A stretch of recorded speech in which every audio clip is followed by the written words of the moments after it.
Son günlər qızılın qiymətinin sürətlə bahalaşması toy və nişan mərasimlərinə hazırlıq görən ailələr üçün ciddi narahatlıq yaradıb.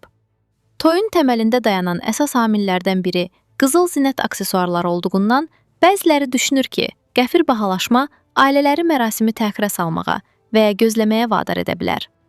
Qızılın bahalaşması toy industriyasına hansı təsiri göstərəcək? Ailələr bu şəraitdə toy planlarını necə qurmalı olacaqlar? Yeni Sabah məlumat verir ki, Global Info.az danışan iqtisadçı və Azərbaycan Zərgərlər Assosiasiyasının sədr müavini Rövşən Əmircanov bildirib ki, qiymətlər yüksəldikdə eyni həcmdə zərgərlik məmulatı əldə etmək üçün daha çox vəsait tələb olunur və bu, toy xərclərinin ümumi bölgüsünə təsir edir. Nəticədə ailələr büdcəni yenidən hesablayır və xərcləri daha real imkanlara uyğunlaşdırırlar.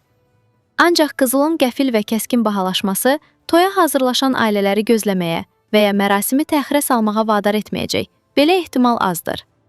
Qiymətlərin qısa müddətdə kəskin artması bəzi ailələrin qərarvermə prosesinə təsir göstərə bilər. Bu halda daha əlçatan seçimlərə üstünlük verilməsi, zinət alışının mərhələli şəkildə aparılması və ya xərclərin yenidən planlaşdırılması müşahidə oluna bilər.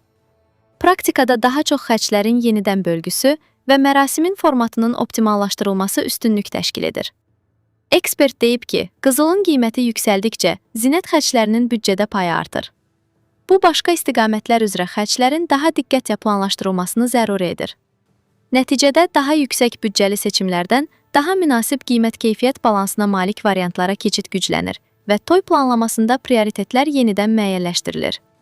Qızılın bahalaşması toy sənayesində müəyyən dəyişikliklər yarada bilər.